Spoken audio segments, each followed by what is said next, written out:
webinar on 1876 and Reconstruction. This is part of our American history webinar series starting from 1620 and going on to the present. I'm David Randall, Director of Research, your moderator, and I am delighted to introduce our three distinguished panelists. And I will only give you a brief introduction because the chat button below will include more of their work so that you can go read, buy from Amazon, everything they've done. Dr. William Barney is professor of history at the University of North Carolina at Chapel Hill. He's the author of several works on the Civil War and Reconstruction, including the Oxford Encyclopedia of the Civil War. Dr. Forrest Neighbors is associate professor and chair of the Department of Political Science at the University of Alaska in Anchorage. His current scholarly research is focused on the changing character of American government leading up to the Civil War and Reconstruction, including his works From Oligarchy to Republicanism, The Great Task of Reconstruction. Then Dr. Michael Les Benedict is professor of history emeritus at The Ohio State University. He is the author of several works on Reconstruction, including A Compromise of Principle, Congressional Republicans and Reconstruction, 1863 to 1869, and then Preserving the Constitution, Essays on Politics and the Constitution in the Reconstruction Era. And the questions they were asked to prepare for, following the assassination of President Abraham Lincoln, Andrew Johnson assumed the presidency. A Southerner and former slaveholder, Johnson advocated for the rapid reassimilation of the Southern states into the Union. In pursuit of this, he pressed for Southern states to be allowed to determine the rights of former slaves. His policies would come to characterize the Reconstruction era as the nation struggled to heal from its years of bitter war. What were the long-term effects of Reconstruction on American unity? Now, each of our panelists will be speaking for about 12 to 14 minutes. That's in alphabetical order by last name. And then there will be a question and answer moderated discussion. You, the audience, should give your questions in the chat or Q&A buttons below, and then I will pass them on, not in chronological order, simply whatever question seems like would be sort of fun at that moment for continuing a conversation. And the professors can simply jump in and respond to one another, interesting points during the moderated Q&A discussion. And indeed, if they see an interesting question down below in chat and Q&A, I encourage them to go there. Now, I will just say quickly, this is being recorded, so you'll hear it late. You can hear it later. And any questions that don't get answered, send them to me, randall@nas.org. I will pass them on to the professors afterwards. So there's no need to stress about your questions. So having said all that, Professor Barney, may I please ask if you'd be so kind as to begin? Well, thank you very much, David, and it's certainly a pleasure to be here. Thank you for having me, and welcome to all the participants.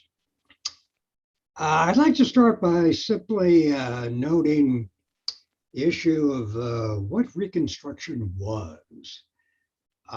It meant different things to different groups. For the radical Republicans who helped shape it, and for the African Americans who hoped to benefit from it, Reconstruction was an attempt to create a biracial democratic order in the post-war South, one based upon equality before the law. For Northern Democrats, President Andrew Johnson, who of course succeeded Lincoln upon his assassination, and for Southern whites, Reconstruction was nothing more than the restoration of the former Confederate states back to their former position as co-equals in the federal union with white supremacy intact.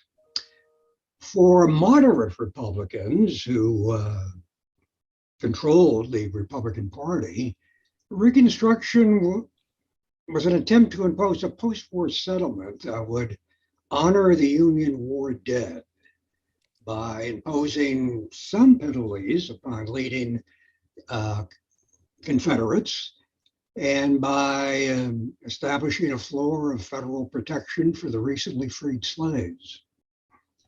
Whether or not Reconstruction was a success to a large measure depended upon how one had defined it in the first place. Today, in the wake of the post-civil rights revolution of the 1950s and 1960s, Reconstruction is increasingly viewed as a noble but flawed attempt to achieve racial equality within the nation. It was the intransigence of Southern whites that shaped the evolution and eventual end of Reconstruction more than any other group. Southern whites were defeated but defiant. And President Johnson, as well as most Northerners, agreed that Southern whites would have to sign on to any plan of Reconstruction. And this virtually necessitated allowing them to determine policies towards the recently freed slaves. In short, the racial order of the post-war South was not to be upset. The terms that Johnson first laid down for Reconstruction in late May 1865, the ratification of the 13th Amendment, declaring the secession ordinances null and void, repudiating their share of rebel war debts, said nothing about Black rights, and implicitly it gave Southern whites a free hand in racial matters. In return for a future oath of loyalty to the Union, Johnson restored full rights of citizenship to the former rebels, at least most of them. When the Republicans finally assembled in Congress was not in session when the war was over, would not be so until December 1865. When the Republicans finally came together in Congress, they condemned Johnson's Reconstruction approach as far too lenient. They pointed to the notorious Black codes that restored slavery in all but name with their forced labor controls. And they pointed to the fact that many high-ranking Confederate officials were back in positions of power, including the US Congress. Faced with a barrage of vetoes from Johnson, Republicans in Congress united almost to an individual. And they were able to pass, over Johnson's vetoes, an extension to the Freedmen's Bureau, the landmark Civil Rights Act of 1866, and the 14th Amendment, that I think can best be understood as the North's peace terms. 14th Amendment extended national citizenship to the former slaves, set forth the principle of equality before the law, temporarily deprived former Confederates of the right to hold political office, reiterated the sanctity of the Union war debt, repudiated the Confederate war debt, and eliminated any possibility of financial compensation for former slaves. When all but one of the 11 Confederate states rejected the 14th Amendment, arguing that they may have been defeated, but they never would surrender their honor to such degrading terms, Congress reacted by passing the Military Reconstruction Act of 1867 that mandated Black suffrage in those Confederate states that had rejected the 14th Amendment, thereby creating a brand new electorate in the South that most likely would ratify the 14th Amendment. And capping the Republican program was the 15th Amendment of 1870 that nationalized Black suffrage. Now, any effective long-term success of Reconstruction programs depended upon the cooperation of Southern whites. With the exception of the some 20% of Southern whites who briefly joined the Republican Party, and they were mostly hill country and mountain yeomanry who had turned against the Confederacy by the midpoint of the war, the vast majority of Southern whites denounced Republican Reconstruction as tyrannical and as unconstitutional. And a host of paramilitary organizations, the best known of which was the Ku Klux Klan, launched a campaign of terror against Black Republicans and their white allies. The campaign included widespread intimidation and outright murdering off of leading Republicans. Southern whites had correctly concluded that Northern public opinion would not sanction a long-term military occupation of the post-war South, which was the only means by which Reconstruction could have been enforced. Thaddeus Stevens might come forth with plans of confiscating the estates of the planters and distributing the land to Black families in 40-acre plots, but even his efforts received scant support within the Republican Party. Once Johnson had restored the rights of citizenship and land to former rebels, the North had lost much of its leverage to exact terms from the post-war South. As for Northern whites, most Northern whites, including Republicans, had wanted to go no further than the 14th Amendment, and they only grudgingly accepted Black suffrage as a necessary measure, as an expedient to force ratification of the 14th Amendment upon the 10 former Confederate states. Any chance that the Republicans might continue to make efforts to enforce Reconstruction were blasted by the economic financial panic of 1873. It set off the, statistically speaking, longest speaking depression in American history. The Republican Party, as a consequence, lost control of Congress, lost control of the House at a narrow edge in the Senate, and focused all its efforts on winning the presidential election of 1876. Reconstruction in the South was now abandoned as an albatross around the neck of the party. Northern public opinion was calling for an end to what were widely denounced as corrupt, inefficient governments in the South that rested upon the venality of the Black vote. Northern whites were calling for a returning of former Southern whites to their accustomed positions of leadership, and a return of African Americans to their prior position of subservience. As for the election of 1876, of course, that was the contested Hayes-Tilden election, and one of its consequences was what is widely viewed as more or less the official end of Reconstruction efforts in the South, with the withdrawal of the last remaining federal troops in 3 southern states. As long as the 14th and 15th Amendments were not enforced, and as long as Jim Crow reigned supreme in the South, American whites, North and South, were united by their white privilege.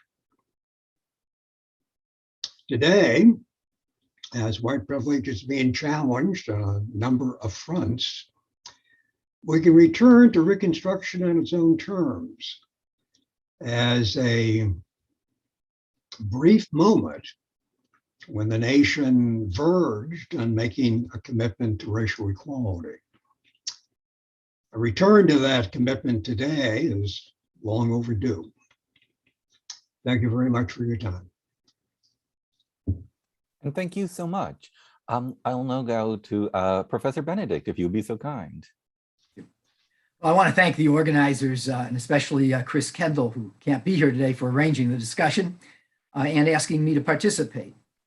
The organizers have, in the guiding idea for this event, which was quoted to you at the very beginning, hit upon the central problem of Reconstruction when they describe Reconstruction as, in the end, conforming to President Andrew Johnson's approach. To quote them, Johnson pressed for Southern states to be allowed to determine the rights of former slaves, and in the end, as they say, his policies would come to characterize the Reconstruction era. That leads a lot of what actually happened, but it does characterize the ultimate result, and Professor Barney has given you a really good, concise statement of what did happen. During Reconstruction, there was a terrific struggle over what the place of African Americans would be in a restored Union. And the Republicans who controlled Congress after the Civil War did not accept President Johnson's view of things or his program. Like Johnson and his supporters, most Republicans thought that whites were the superior race and that blacks were the inferior race. Nonetheless, they believed that African Americans must have at least the civil rights accorded to American citizens.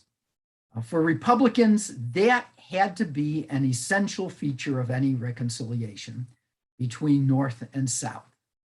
If blacks could not achieve what whites did because of racial inferiority, that had to be the natural result of their effort, and not because they were prevented from fulfilling their aspirations by laws or customs.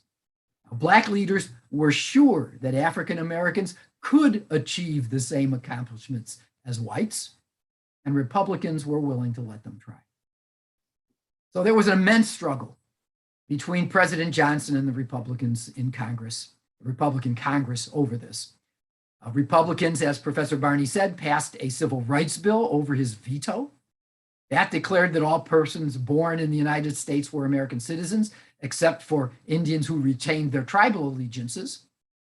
And whatever rights states and localities gave to white people, they had to give to all other people as well. And then they passed the 14th Amendment, and its first section used more general language to get at the same points. It banned states from denying the rights of citizenship, taking life, liberty, or property without due process of law, or denying anyone the equal protection of the laws. Now, if white Southerners would agree to civil equality for all by having their states ratify the 14th Amendment, as Professor Barney said, Republicans were prepared to recognize them as restored to normal relations in the Union. But Johnson encouraged them to resist, and only Tennessee ratified the amendment. And it was restored to the Union while Johnson was still president. I'm sure you know that Johnson was impeached as part of this struggle and escaped conviction by only one vote. Now, when whites refused to ratify the 14th Amendment, Republicans enfranchised Black Southerners, that is, gave them the right to vote, hoping that enough whites would join them to control the Southern state governments and protect their rights. Now, by this time, most Republicans had decided that enfranchising Black men was an act of justice. But at the same time, the decision to try to create a political coalition between Blacks and a minority of Southern whites was, as I think Professor Barney implied, an act of desperation. The alternatives were to give up on securing civil rights for Blacks completely, or to hold the South under military occupation indefinitely. Those alternatives were unacceptable. Giving Blacks the right to vote was all that was left, and the effort failed. The majority of whites would not accept the legitimacy of any state government that relied on Black votes to gain and keep power. And they used both moral and physical intimidation to enforce unity among whites. And where they had to, they used violence to disrupt elections and prevent Blacks from voting. and they used frauds to win elections they would otherwise lose. And in the end, as Professor Barney has explained, most Northern whites concluded that you could not heal the Union unless white Southerners got their way and were allowed to control Black ones, just as Johnson had originally concluded. So reconciliation among whites came at the expense of equal rights for Blacks. White Southern leaders made the retreat easier by promising that they would protect the civil rights of Black Southerners. Of course, they didn't. But the Republican effort did leave important constitutional artifacts, and particularly the 14th and 15th Amendments, which made racial discrimination in civil and political rights unconstitutional. The federal government lacked the power to enforce those constitutional provisions in the 19th century.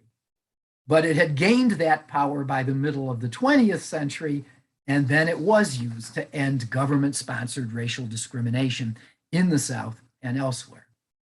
So what have been the long-term effects on American unity of Republicans' failure to secure equal rights during Reconstruction?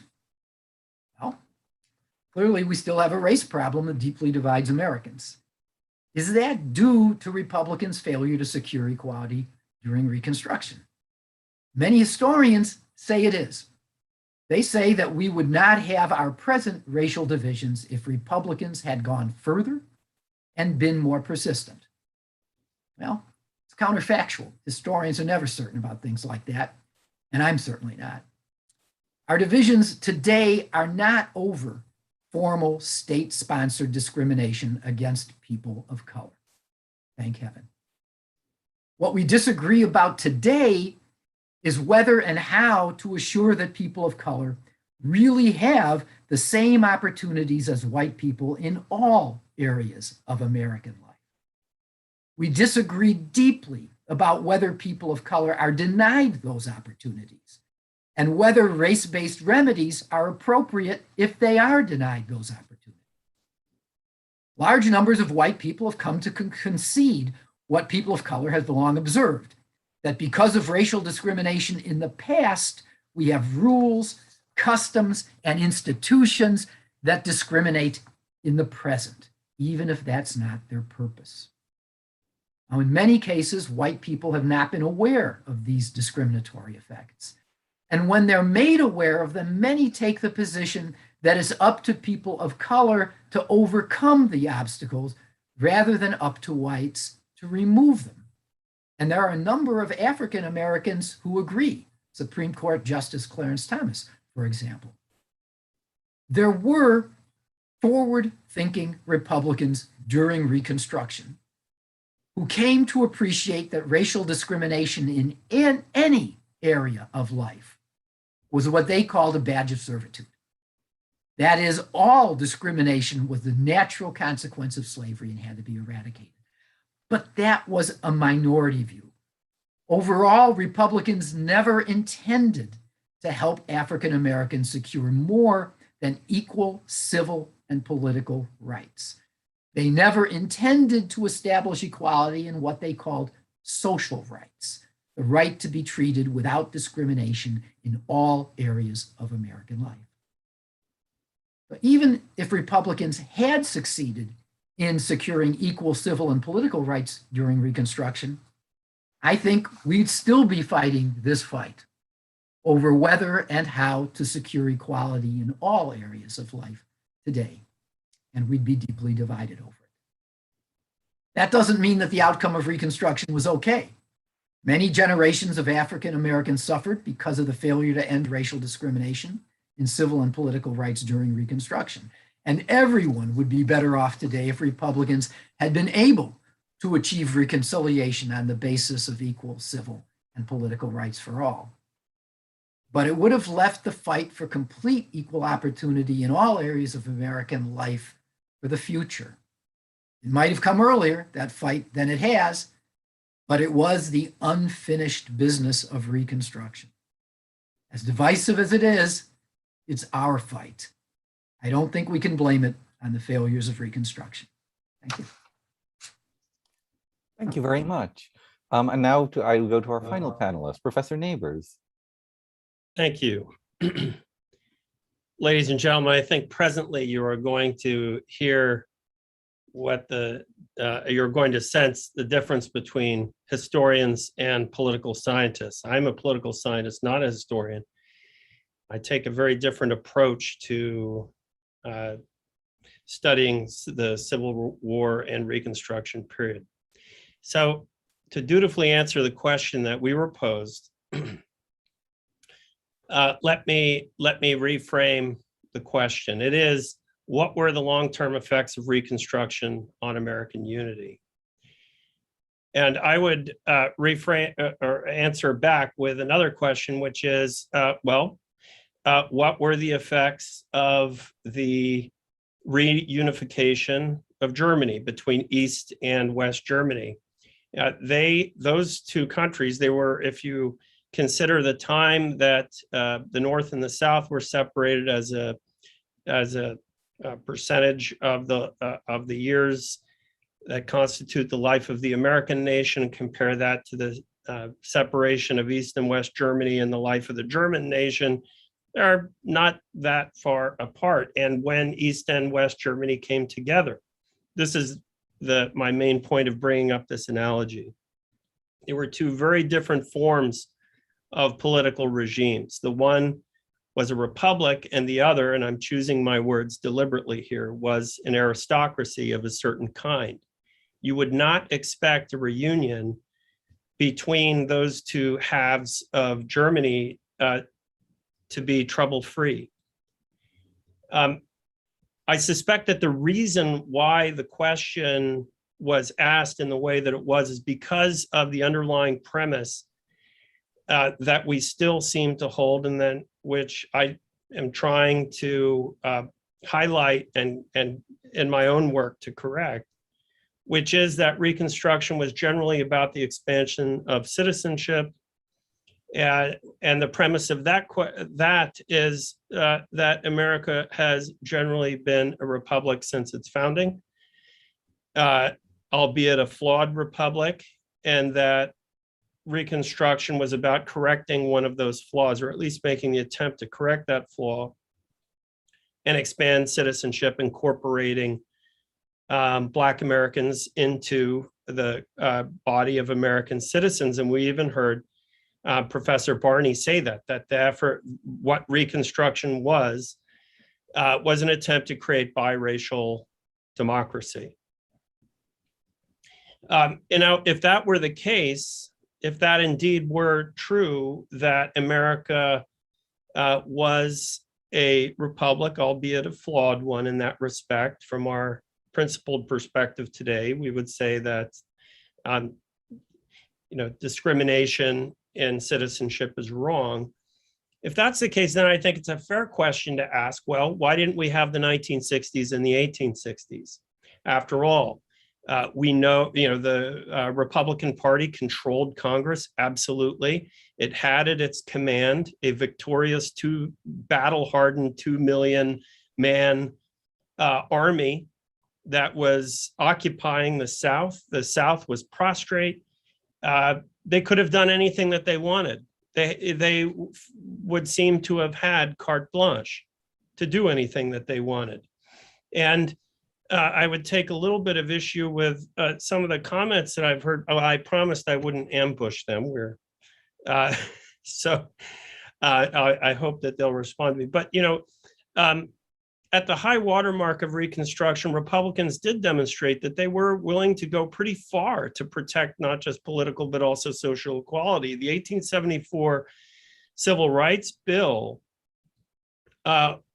included prohibitions against discrimination in hotels and modes of public conveyance. So, and in the 1868 GOP Republican platform, they affirmed with no equivocation whatsoever the equality of rights. So the question then is, well, with such commitment and with such force at their disposal, why were they not able to achieve it? Why didn't we have the 1960s and the 1860s?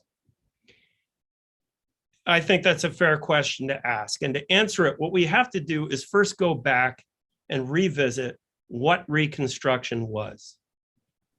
And what I say Reconstruction was is the restoration of the Union on the restored principles of the American founding. The restoration of the Union on the restored principles of the American founding. We got one part of that, which is the restoration of the Union. The other part of that, the results were spotty, the restoration of the principles of the American founding. Why was it necessary to restore the Union on the restored principles of the American founding? And the answer is because the Southern states had deviated from the path that had been established by the American founding. This is the key. And this is what I think we all have forgotten and need to remember, which is that the antebellum American South was not Republican in form. It was an oligarchy. It was not white over black in terms of rule. It was white, some whites over white and black.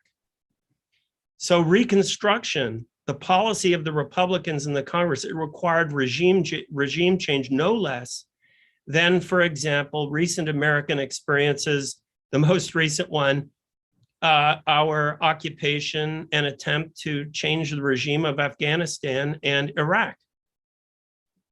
These regimes prior to the American intervention were not republics according to the American definition. Neither was the American South. And I don't mean to say that, that the antebellum Southern states were in the form of Saddam Hussein's Iraq or the Taliban's Afghanistan. Of course not. All I'm saying is that they were different. The regime form of those states had deviated widely from the model that the American founders had attempted to establish. Slavery was the key institutional support of the Southern oligarchy. Oligarchies, according to the Aristotelian definition, they require ranks. That is, the ruled are differentiated into various ranks, and the ruling oligarchy, which controlled the regimes in those states, they formed an interstate regime among themselves. They preserved their rule through a number of different devices. One is viva voce voting, which is giving the voice vote. They didn't have the Australian ballot or closed ballot in those states. You had to stand in front of a judge or a county clerk and say it verbally what your vote was going to be. So if you were a poor white, for example, and you're standing in front of the judge who owns half the county, what are you going to say? Especially if you're a renter or you own a small plot of land and you're barely scraping by. You're under pressure. The American founders worried about this. They worried about dependency. And this is why, they respected Harrington's thesis. Adams talks about this a lot, that in order to provide a strong material foundation of republicanism, you need to diffuse property ownership. And in the American South, property ownership had divided a great deal. And not only that, was there extreme wealth inequality, but also the character of wealth determined your rank in Southern society. And so whereas a rich man and a poor man in a perfectly Republican society, the only difference between them would be that one can afford more creature comforts than another. In terms of civil and political equality, they would be absolutely equal. In an oligarchic society, and you take the same wealth and the same poverty of the rich man and the poor man, in that society, one would be the superior and the other would be the inferior in political and social terms. So not only was wealth more widely disparate in the antebellum American South, but it also and this is even more important, is that it determined what your rank was in political and social life. Malapportionment, a major device that was used in many of the antebellum Southern states, which gave basically political bonus points to slaveholders for every marginal increase in slaveholding on their plantations.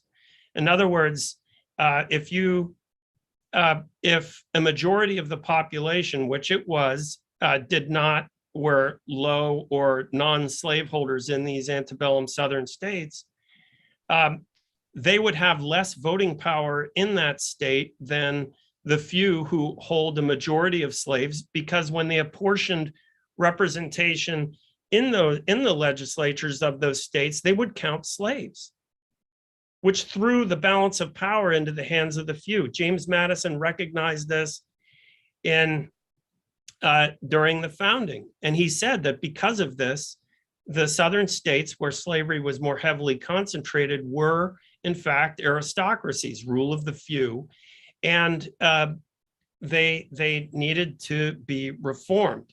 And they were on the path to reform, but then something changes. The grandsons of the founding generation in the American South switch course. They embrace oligarchy and slavery. And it's from that point forward, which leads to the American Civil War, that the South really becomes committed to oligarchy. Another institutional basis of the oligarchy of the antebellum South was their education policy. In the Free North, Horace Mann, Calvin Stowe, Henry Barnard, these were education pioneers who tried to spread common school education to the people, because once again, the American founders, who understood that you need strong institutional supports of republicanism, education and public intelligence was a key component. And so those educational reformers attempted to spread free education or common school education in those free states to strengthen that institutional basis. That development in the early 1800s stopped cold at the Mason-Dixon line. The education policy of those oligarchy-controlled Southern states was intentionally to withhold education from the free white majority, because ignorance is a helpful support to the rule of the few, right? And so that was the exact opposite policy of the policy of the Republican states. So these are some of the means by which these oligarchies in the American South preserved its rule. Therefore, we ought to consider the Civil War as an inter-regime war between republicanism and oligarchy.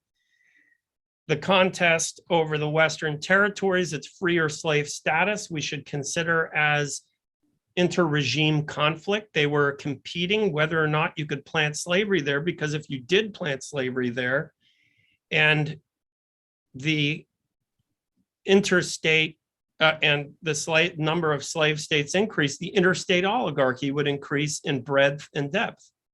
And America would eventually become an oligarchic regime, completely a slaveholding oligarchy.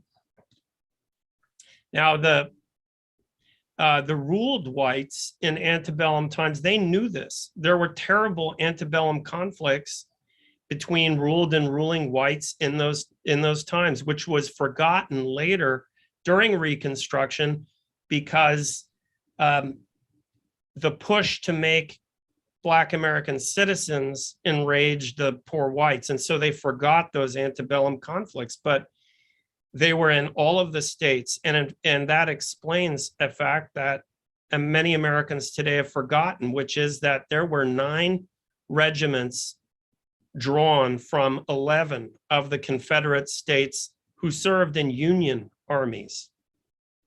And 1 battalion from Georgia and South Carolina was the only state that did not supply a white Union unit in the Union Army. And I'm not talking about emancipated slaves who fought for the Union Army. I'm talking about whites from the Southern. There was a Mississippi regiment, white Mississippi regiment in the Union Army. This was their participation on the Union side of the Civil War was an extension of their conflict within the ruling, against the ruling white class in antebellum times. There was a Union recruiting office in Huntsville, Alabama during the war. So what happened after the war? Well, the job of the Republican Congress, its job was to break the oligarchy politically. They had broken it in war, and now they had to change the regime. Just like after we had finally achieved peace in Iraq, our next job, which is arguably even the tougher one, which is then to plant republicanism, true republicanism, according to our American standards in Iraq. And we all see how that went. Regime change is hard. And those, what we end up seeing during Reconstruction is really a struggle for sovereignty. And the great tragedy is that the poor whites who had been the ruled class, the non-slaveholding whites or low slaveholding whites that had been a ruled class, the way that they saw, they equally hated both the slaveholders and the slaves. The way that, and this is something that contemporary Americans don't understand about poor whites, and I've become somewhat sympathetic towards them. What you have to recognize is they were a ruled, oppressed class before the American Civil War. And so and Andrew Johnson, he came from that class. He was one of the most solidly pro-union Southerners you could find. He was a solid war governor in Tennessee, which is why Lincoln chose him to be his running mate in 1864. But after the war, again, you can use Johnson as a kind of avatar for the rest of the formerly ruled white class to see what they're thinking. Johnson thought that he believed that Black Americans should remain as second-class citizens. What he saw, and you can see this in his comments, is that sovereignty of the country belonged to the whites. The way that he saw slaves and slave owners, as I put this in my work, they were coordinate parts of a machinery that from the poor white perspective was designed to crush them, and it did. And they saw Black American or Africans who had been imported into the country as being deliberately selected by slave owners and slave importers because they preferred slaves to Republican citizens, that is themselves. They needed to reach into another continent and abduct foreigners, strangers, because they could, if brought into a strange continent, they could be more easily controlled there.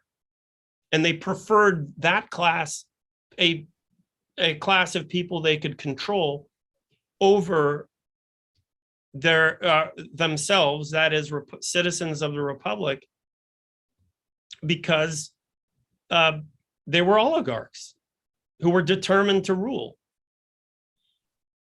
And this really set up this tragic conflict between poor whites and Black Americans during Reconstruction, because to plant a true republic, all they really needed to do was unite.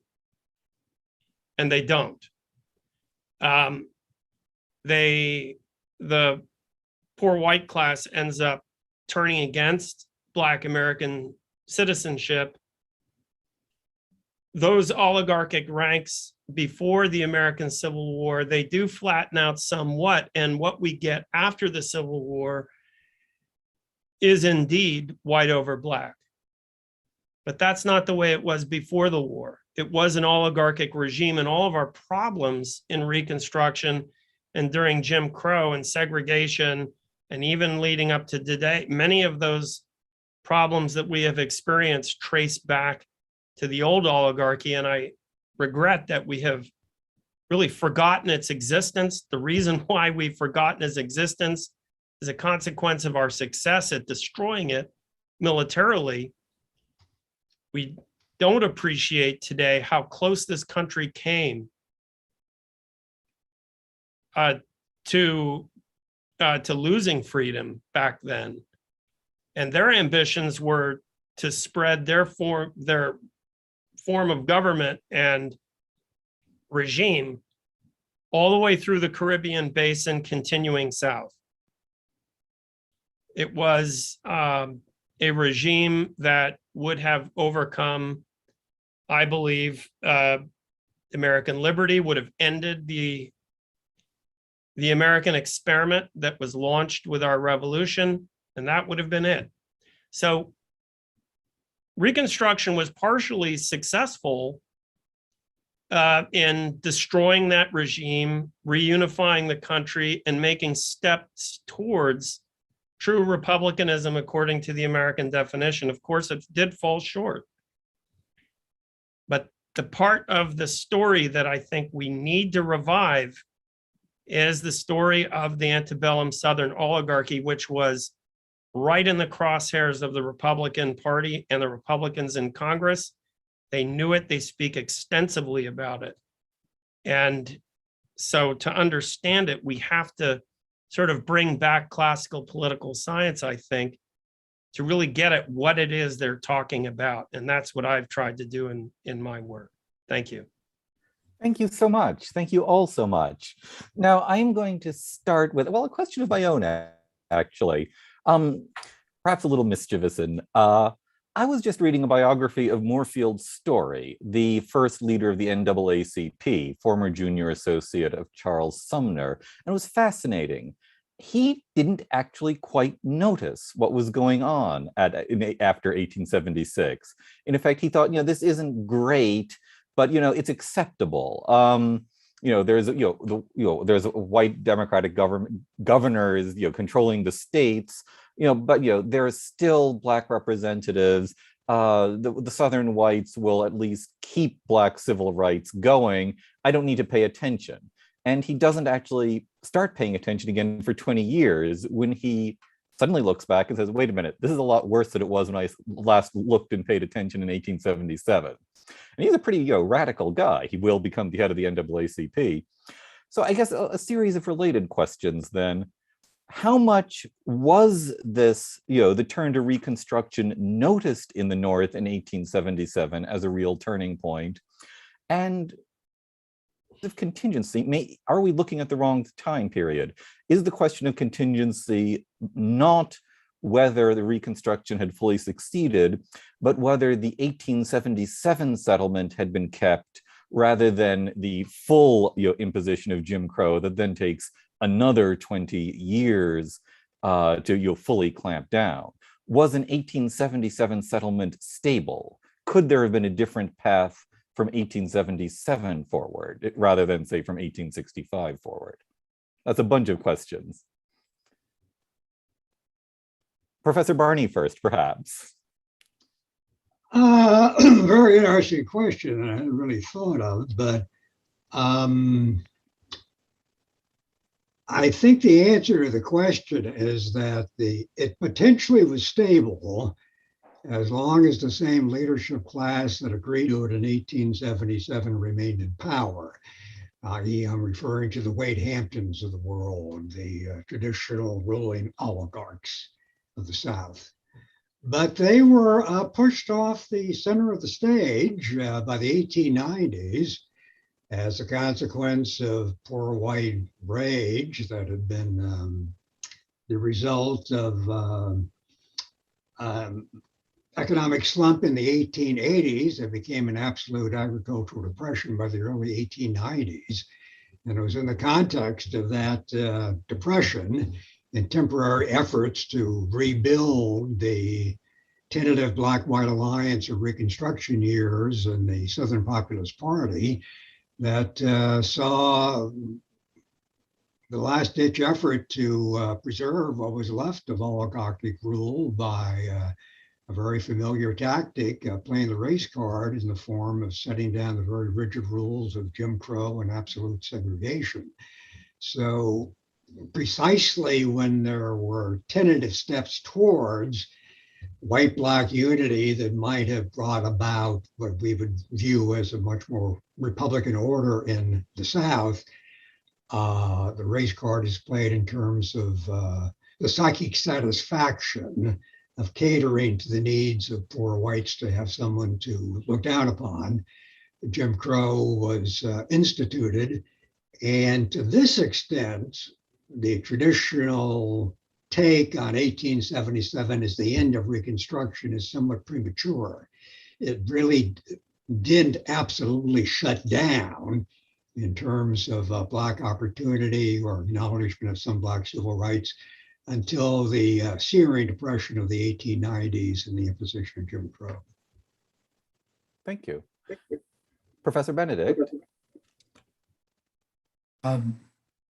The 1877 marks a non-existent compromise for Republicans and North and South. I think I've indicated what I thought was the situation, which was that basically in the mid-1870s, Republicans had to make a choice whether they would use the force of the government to protect the rights of African Americans, which they had thought was central to a reconciliation, at the cost of that reconciliation. You simply projecting Northern force into the South was not reconciling with the South in the terms that Northerners had thought of, because when they thought of reconciliation, they thought of reconciling with Southern white people. Northern blacks, they didn't need, I mean, Southern blacks, they didn't have to reconcile with. Southern blacks turned out to have been the loyalest people in the country. It was Southern whites who needed reconciliation. And the problem was that projecting federal force, using military or other kinds of force, those people would never be reconciled to that.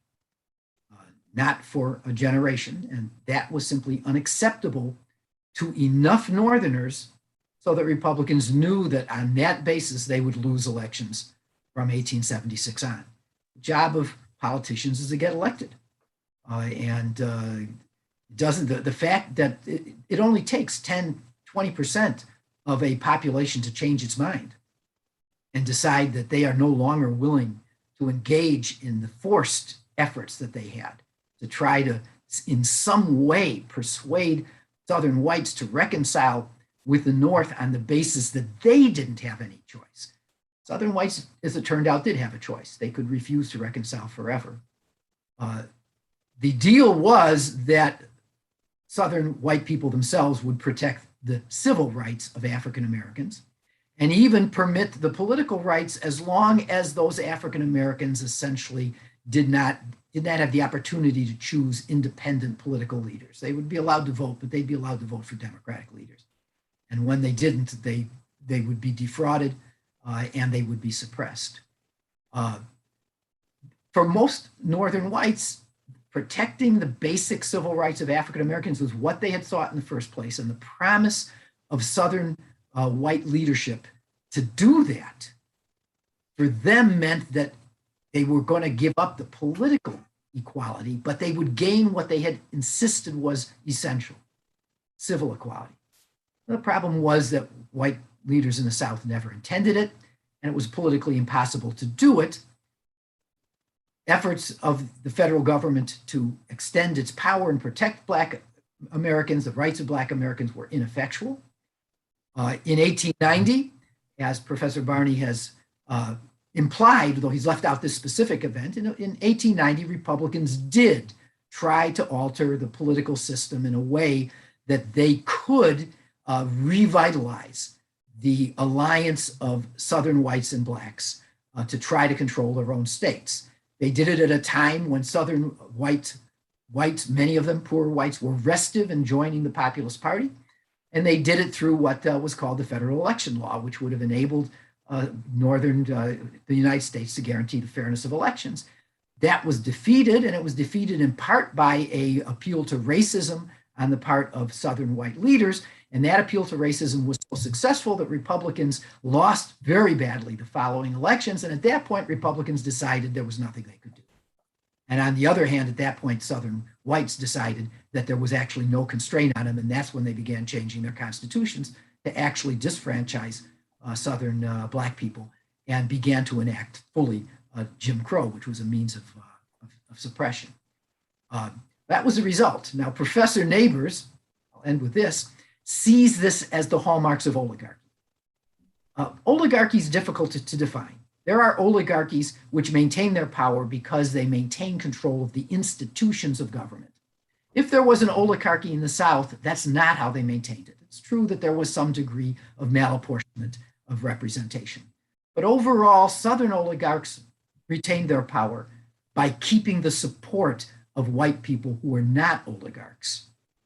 And they did that primarily by using the racial issue. And they did that before the Civil War. They did it during the Civil War. They did it in Reconstruction. And they did it again in the 1890s. I don't think there was ever a chance to create a reconciliation based on the phony promise of 1877. Professor Neighbors? Yeah.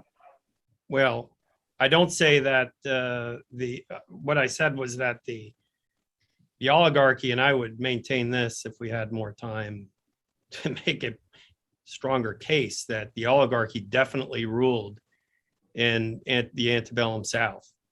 And that has serious consequences. You don't change regimes in a day.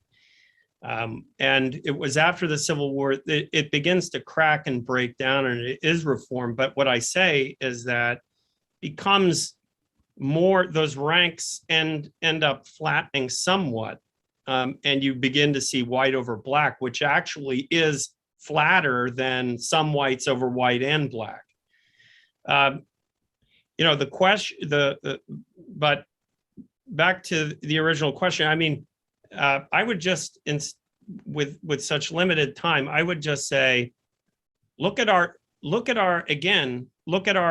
most recent expedition into Iraq. It proved to be far easier to defeat Saddam Hussein's armies and destroy them than it was to destroy the insurgency. Regimes don't want to be changed. That is, I think, a universal fact that we can see replayed through history constantly. It's not pleasant to have your entire way of life altered, which is why people later are so wistful about, Gone with the Wind, and the good days and the good time, and they have, human beings, when they dig deep, they have considerable resources to resist. And this is why, even though the GOP controls a victorious army, the Congress, their commitments are clear, they still cannot overcome, they find that they run up into resistance. They didn't really have carte blanche, which is my point. And I think what Michael just demonstrated is that the South found resources within itself to resist regime change, to partially resist it, not completely, but partially. If they had completely resisted regime change, would not be where we are today, which is, in contrast to the South in 1860, is a heck of a lot more Republican informed than it was then. Right? Despite problems that one might point to, we have made, the project of the Republican Party in 1860 has been achieved to a great degree. And we ought to take stock of that and remember what would have happened if we had lost that war and if the Republican Party had not risen to the occasion back then. So yes, Reconstruction and the effort to overcome resistance, it takes time and it's slow and there are a lot of reversals. But eventually what we have achieved is far, far better with respect to American principles than where we were in 1860. Thank you. A question from the audience, Helen Andrews. To what extent were the radical Republicans motivated by hatred of the South? Thaddeus Stevens clearly was. Charles Sumner was motivated by ego. The carpetbaggers were motivated by greed. Were there any Northern radicals who had noble motivations? Were they more than a tiny minority? End question. Well, I think all those terms are emotionally value-related terms that characterize the dominant interpretation of the radical Republicans, and as well as Reconstruction as a whole, prior to the 1950s or so in the 1960s. It's quite a body of literature that I think convincingly argued that however one parses the motivations of Republicans, particularly radical Republicans, there's no denying that taking a conscientious stand on behalf of Black rights was not an easy way to garner votes, but was a shortcut to very quickly losing votes. So terms like hatred and ego, such emotions are part of the mental makeup of all of us, but to use them as a causative factor in the shaping of Reconstruction policy, I believe, is an approach that's been, to my way of thinking at least, thoroughly discredited by really an extensive body of literature on it. Just to vary the order of Professor Neighbors. I'm sorry, could you repeat the did you want to speak to this question too? Yeah, to me, I'm not comfortable with the distinctions between Republicans and radical Republicans. When you look at their voting records, and I think Professor Benedict has done a great deal of work on this, is finding their voting records and trying to divide them into these camps according to how they voted on Reconstruction policy. And I think it's important to separate their motivations for the votes that they took and their principles. Because, again, sometimes you have to vote strategically if you don't think that a principled vote is going to prevail, or the policy that you would ideally like is going to have the salutary effect that you're aiming for. And so, you take somebody like James Garfield, okay, who came off the battlefield, joined the Congress before the Civil War ended as a Republican. I believe, if my memory serves, Professor Benedict, you record him as a somewhat conservative Republican. Well, look at his speeches. Garfield is strongly in favor of full civil and political equality. In fact, he turns back to the American founding and shows how Black Americans, once they had been left slavery, had been entered into the full communion with fellow white citizens. That was the case in Massachusetts. They had 10,000 citizens who enjoyed 100% of the rights that white Americans did in that state. Garfield points to that, and but he wants to be a constructive legislator, and he understands the problem in the South, and so some of the votes that he takes are not, appear to be more conservative. But again, when we look at this period, I think we have to understand they did not have carte blanche. They had to they had to cast votes in a way that might sometimes not reveal the full scope of their principles. So I think they were all radical Republicans in a way. And to know that, all you have to do is look at who they were and read their participation in the formation of Republican chapters in each of the states between 1854 and 1856. A lot of these guys who served in the Reconstruction Congress, they were present at the founding of the Republican Party in their respective states, and see what they say.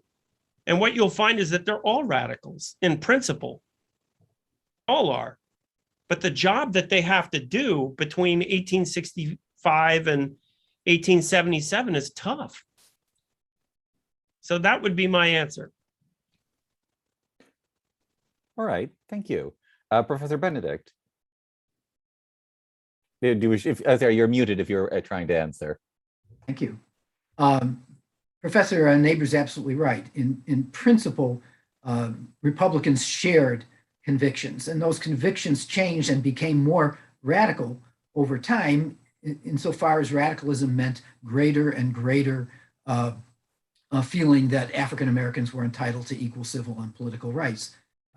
In 1858, radicals would have been in favor of equal civil rights, recognition of African Americans as citizenship, very well might not have been in favor of political rights. By 1865, 1866, people are now in favor of civil rights. The difference between radicals and Republicans is largely, as I think Professor Neighbors implies, it's how willing you are to act on those principles unalloyed by the concerns as to whether you will have majority support, whether you'll get votes, whether you might be counterproductive. Radicals simply were people who would not compromise the same principles that they shared with other Republicans. What motivated them? Well, human beings are complicated. I don't think it does us much good to say that a radical Republican like Thaddeus Stevens was motivated by his hatred of Southerners. He did hate what the South stood for. He agreed with Professor Neighbors that it was an oligarchy, and he hated that oligarchy. And he hated the oligarchs who tried to sustain it. That's true. That was his character. But the principle was to break down that regime and to create one of equality. Charles Sumner was definitely an egotistical person. But of course, there were egotistical people. He's a politician. Politicians tend to be egotistical. They're egotistical on all sides. The real question is why Charles Sumner was egotistical in trying to achieve equality for African Americans and not egotistical in trying to suppress equality for African Americans. So I don't think those descriptions mean much. I think one has to look at what they believed in and whether those beliefs appear to have been sincere or whether they seem to have masked other interests that they may have had. And there have been historians who've said that, but they don't turn on hatred and ego and things like that in response to Ms. Andrews' comment. David, may I amend my answer? Sure. And no, you're forbidden. You cannot. Yeah, please go ahead. I want to ask the questioner and others in the audience who may still, or who may have that same question in mind about, the hatred of the radical Republicans. Were they motivated by vengeance? This is the kind of birth of the nation view of the Republican Congress and especially the radicals and so on. Just remember, I want you all to remember, try to recall the answer of the Bush administration when we invaded Iraq. What did they think was going to happen once we got there? And the response of Donald Rumsfeld, the president, and Secretary Cheney, they were going to throw roses at our feet, flowers at our feet. They were going to welcome us in open arms. Nobody suggested or believed that the Iraqi people were going to hate us. We're bringing freedom, right? That is exactly what the Republicans thought and before the war and during the American Civil War with respect to Southerners, because they recognized that they were a ruled class. But in both cases, they were shocked.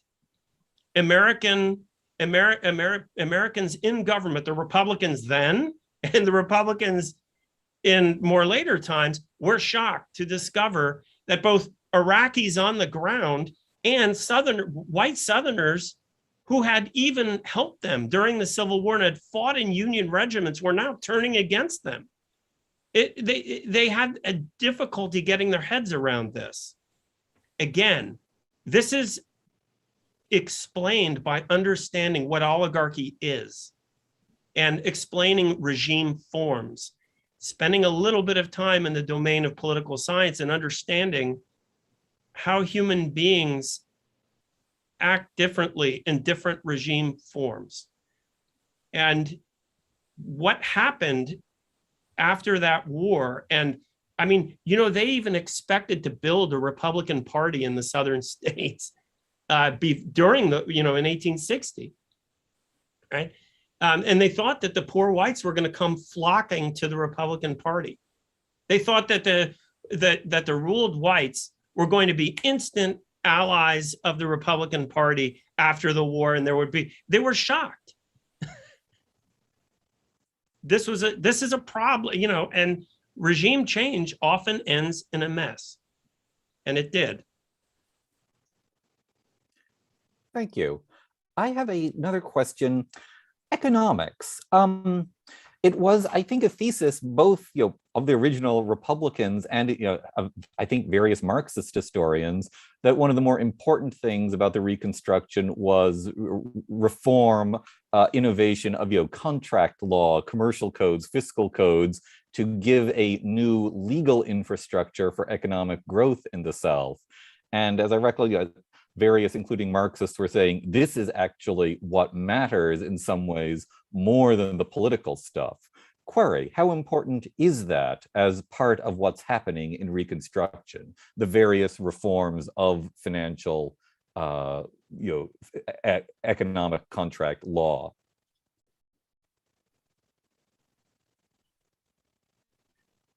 And I should say, but actually, let me just add that another bit. Part of, I thought, assuming I have my memory of this right, the thought was also that this would create a new class of people in the South. This is actually speaking to Professor Neighbors. How do you break down the oligarchy by creating a new commercial culture and class in the South, which will theoretically have revolutionary effects?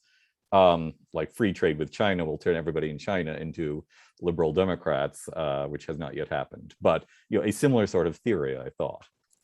Yeah, well, I mean, some of the there's some scholarship out there that shows that some of the, you know, the old oligarchy was basically co-opted into the northern industrial class. They became they were converted into industrial barons, or at least there was a movement towards that. Some of them, surprisingly, become committed Republicans, actually. And Robert E. Lee was rumored to have adopted Republican convictions, although he thought it was best to stay out of politics. He didn't believe he should comment and all of that. General Longstreet became a Republican. So, you know, the oligarchy, it kind of splits up. Some of them do stay in politics, and they do, you know, they do kind of unite with the poor white class. But I mean, you know, and they, you know, they, yeah. So, but does that answer your question, David? Or how can I really pose questions. I'm looking for interesting answers. It doesn't need to be the answer. Professor David, I think it can be argued, picking up on one of Professor Neighbors' points, that Republicans as a whole had a clearly, in retrospect, naive belief that simply introducing Southerners, white and black, to the benefits of a free labor economy based upon contractual relations freely entered into between employer and employee, that the benefits of such would be so obvious to Southerners that harsh coercive measures would not be necessary after a few years. And as a consequence, when labor unrest would erupt on plantations and there were hints of strikes or work shortages. The reaction of the Republicans was to unfortunately confirm their suspicions that former slaves were not ready for the obligations and opportunities that freedom offered them, and really no one to blame but themselves for not making more rapid progress. So I think there was a naive belief that the free labor system, again, in contrast to the oligarchic patron-client relationships of slavery, would be so obvious that Reconstruction would be self-fulfilling, as it were. I think one has to move towards Professor Neighbors's more complicated statement of what an oligarchy is. It's a regime. At some points, Professor Neighbors argues that it's a regime in which the people who are excluded from power or who don't share as much power are aware of being oppressed and feel that they should resist the oppression. Regimes are more complicated than that, as Professor Neighbors has just said. Regimes are bought into by the people who live under the regimes. Professor Neighbors' observation of what the South was is precisely what Republicans thought the South was. They thought the South was an oligarchy. They thought that Southern whites knew and were ready to resist that, and they had some evidence from some Southern whites who criticized slavery. Hinton Rowan Helper was the great example before the Civil War. And they thought that they would emancipate those people. They exaggerated how much those people felt themselves oppressed and suppressed by the system. And even if they didn't yet know that they were oppressed by the system, they'd become aware of the benefits of a freer system once you expanded the institutions of the North into the South. Education, free economy, government support for economic development, and all those benefits that would come. And they thought they could build a Republican Party based on the realization of Southerners who had not benefited from the old regime, that they could benefit from this regime. The Southern oligarchs were very practiced in how to secure the support of ordinary people for that oligarchic regime. And they continued to perform that practice, and it was successful. And Republicans were shocked that they were not successful in the way they should be. Professor Daber is absolutely right about that. The difference between us is in the degree to which the oligarchy imposed itself on an unwilling population, and the degree to which in a republic where that unwilling population had the vote, they instead co-opted and persuaded those people. Republicans could not shake that commitment to the regime by ordinary white Southerners. And they had to, in order to reconcile white Southerners to the Union and preserve African American rights. They couldn't do it. And ultimately, when they made the choice, that's my point, when they made the choice of whether to persist in the effort, a fruitless effort, that would continue to alienate ordinary Southern whites, recognizing that they weren't going to break into that group, or instead conciliate that whole regime, they chose to conciliate the regime. Thank you. Yeah. Sorry, did you want to continue? Yeah, I think I agree with all of that, and I would just extend. I think that to really understand the parts of Reconstruction that we deplore the most, it's essential that we understand the perspective of the formerly non-slave holding or low slave holding whites of the South, and that's the real, the tragedy is that they don't unite with freedmen to form this unbeatable coalition. And so it's really important to understand why they didn't make that move, which to us might seem obvious, to understand their perspective. And just to extend that a little bit, just remember that apart from the New England states who ended slavery after the American Revolution through judicial fiat or through their constitution, in the case of New Hampshire, all the states south of that, they had gradual emancipation laws. Ben Franklin wrote the first one, and it's a very long, complicated process. And Pennsylvania didn't even have many slaves. Why? Because they were worried. And you see this in the literature of the time and in the proceedings of the Congressional Globe. They say this over and over and over again. Slavery takes half the man away. Slavery takes half the man away. In other words, it so degrades the human character that it is reasonable to doubt that people who come out of that condition, be they whatever color or, ethnicity or whatever, it doesn't matter. You put a human being into that degrading condition, they're going to come out incapable of Republican citizenship. That is a reasonable position to hold, especially, and it's harder for us to understand today because the burdens of citizenship were so much heavier back then. They didn't even have professional police forces. They used posse comitatus in order to round up, even just to defend against crime. So, the burdens of Republican citizenship were the requirements of Republican citizenship were so much higher. And now you're expecting, these folks who are coming out of slavery to just instantly be ready for that. And in the state of Pennsylvania, they had this long drawn out process that Ben Franklin wrote in 1780 for a very small fraction of that population in slavery to assimilate into the body of citizens. What do you do about the state of South Carolina in 1865 when 50% of the human population had been enslaved?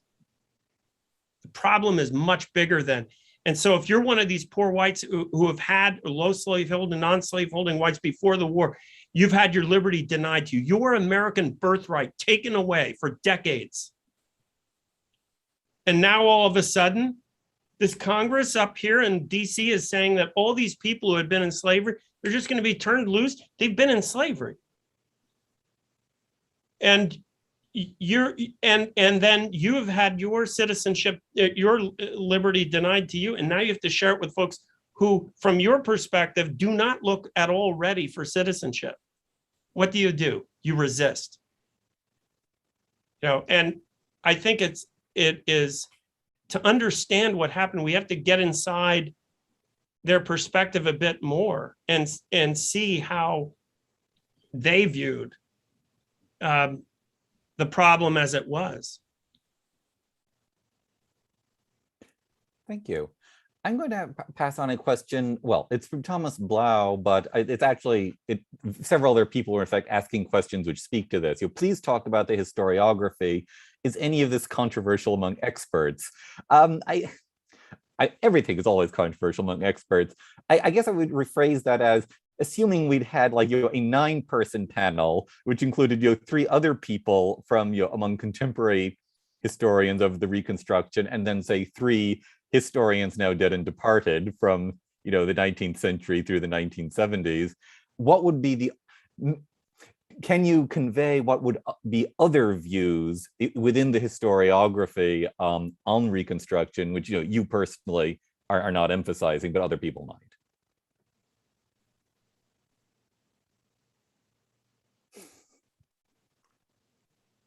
Well, certainly down to, again, the 1960s, the obvious changes in perspective that came out of that.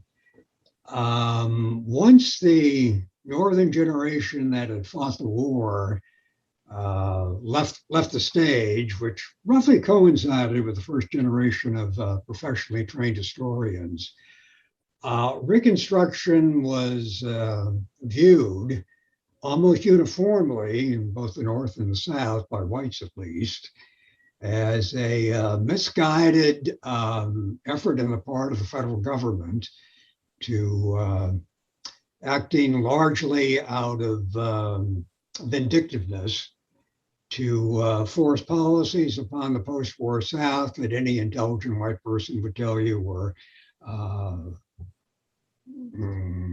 had very little, if any, chance of succeeding at all. And then in the process, they moved beyond the bounds of the Constitution.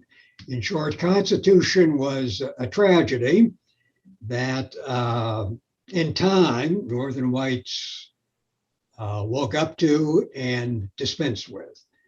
And the first professional historians were known as the Dunning School, coming out of Columbia. And they wrote some very solid history, but again, from the perspective of Reconstruction as overdone and basically a mistake. And it simply would have been better if Johnson's original plan had been followed through and everyone got back together. And that really didn't break down for a number of reasons. It started to break down in the 1950s and even more so in the 1960s. And that was followed by a group known as the revisionists, who claimed that the 1960s liberally inclined historians had gone too far. And then the debate turned around whether or not Reconstruction ever had any chance of succeeding according to present day values of racial equality. And I think that's pretty much the state of affairs today. Reconstruction is having been economically motivated by greedy Northern manufacturers wanting to benefit off the carcass of the defeated South.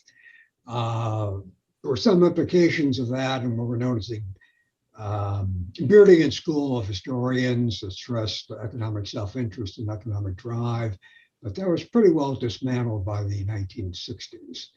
And Northerners who had the most direct stake in the oligarchic pre-war slave economy, financiers, shippers, bankers, importers, were the most conservative of Republicans.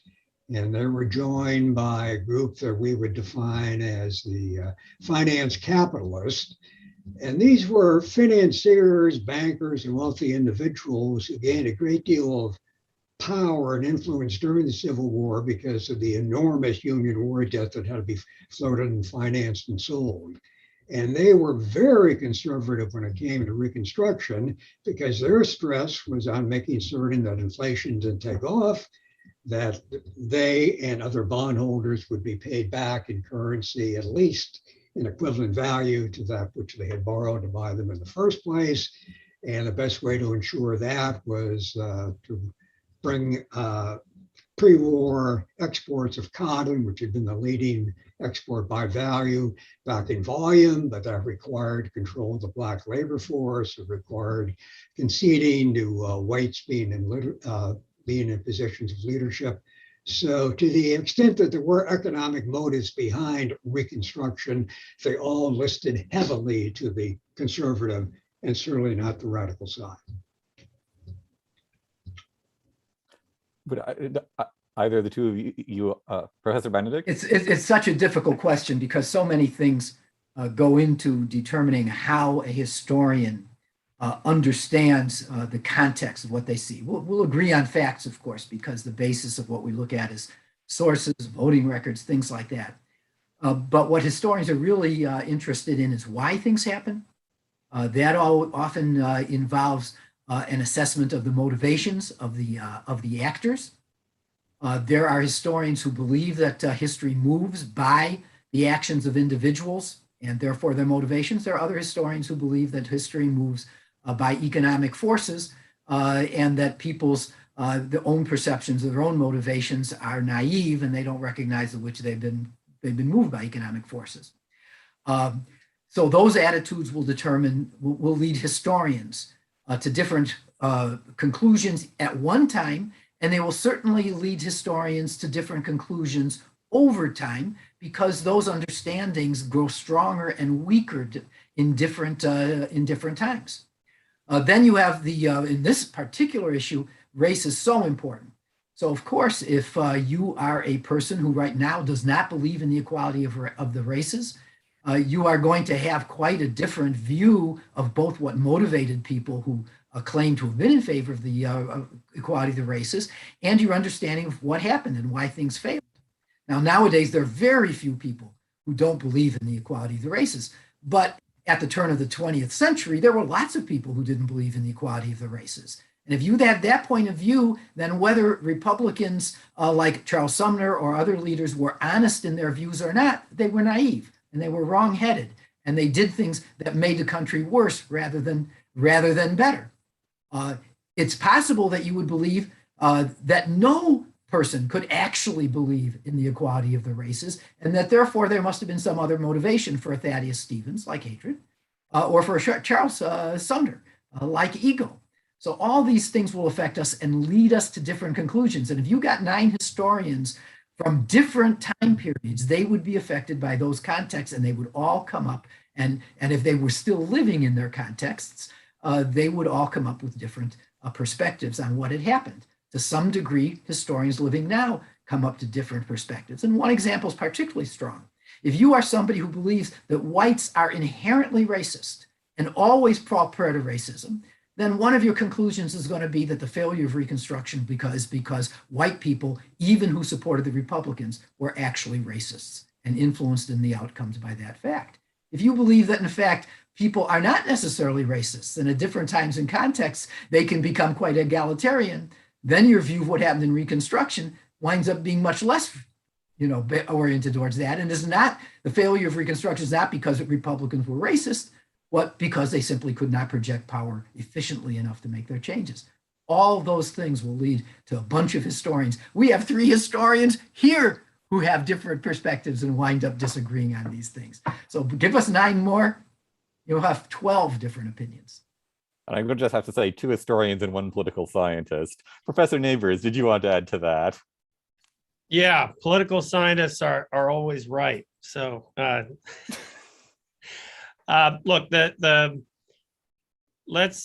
me again say this. The Republicans did not have carte blanche. The problem of Reconstruction would be like this. Remember, at the end of World War II, the Americans conquered Japan. We were ruling over Japan in imperial fashion and helping to reconstruct Japan. Well, just imagine if Japan were part of the United States and that immediately after the conquest, Japanese came into the American government and were part of the government that was determining how Japan should be reconstructed. That was exactly the state of affairs in the United States during Reconstruction. The difference was, the South was part of the United States. So the very same people who were from the regions that needed to be reconstructed were part of the government determining the policy. That even complicates regime change even more, right? Let alone how hard it is when you're talking about a foreign country that is being held through grasp of war, right? So this is now the original question, I think, was about historiography. Yeah. And I just wanted to say a few words about that. First of all, yeah, I mean, I don't, my views on this are probably don't fit into any inherited category in scholarship. In historical scholarship, I think most of the revisionists from the 60s and 70s are Marxian in orientation, I think, and that and the kind of neo-Confederate school or the dominant schools of thought. They're the Republican school on Civil War and Reconstruction basically died an early death, which is why I thought it was so important to revive the point of view of the actual Republicans who served in the Reconstruction Congress, the 38th, 39th, 40th Congress. They wrote books too and articles too, and that have just been forgotten. Their speeches on their writings, I've gone through all of it and think it's very important to revive that and resuscitate it because they do offer, I think, the correct interpretation of events. And their moral perspective is the one that I think we all share today, even folks who are in the South today, right, share their moral perspective. And it's the same moral perspective of the American founders as well, right? These people begin the Republican, the first national platform of the Republican Party, quoting what? We with our Republican fathers too believe that all men are created equal, that they're endowed by their creator, etc. So, I mean, they quote the Declaration of Independence at a time when their opponents are explicitly attacking the Declaration of Independence, calling it a self-evident lie, calling it folly and delusion and so on. That becomes their central principle, as it was to the American founders, and I think as it is to Americans today. So I think they deserve a fair hearing, and that there should be a Republican, neo-Republican school of scholarship that disseminates their views and gives their view of that time period a fair hearing. Thank you so much. And on that note, it is a little past our ending time, so 90 minutes. So I'm simply going to say thank you so much to our three panelists. It's been a wonderful conversation. And I will just repeat to the audience a few things. One, this is going to be on the NAS YouTube channel within 24 hours. Everyone will have a chance to see this, panelists, audience, in perpetuity. Two, if you have questions left over, not passed on, send them to me, and I will be glad to pass them on to our panelists so they can have the chance to review your questions. Just because we didn't have the chance to get to your questions now doesn't mean that your question won't get answered. I will then say, in addition to that, this is part of a series. We actually two series. We have the history webinar series continuing, and our Great American Novel series continuing. That next one, I believe, is going to be The Scarlet Letter on November 2nd, a week from now. But the point is, if you enjoyed this, you'll enjoy all our other offerings, and which will be almost as good as this one, but not quite. But anyway, look, so it's been wonderful having everyone here. Thank you so much to our panelists. Thank you so much to our audience. I'm deeply grateful to you all. And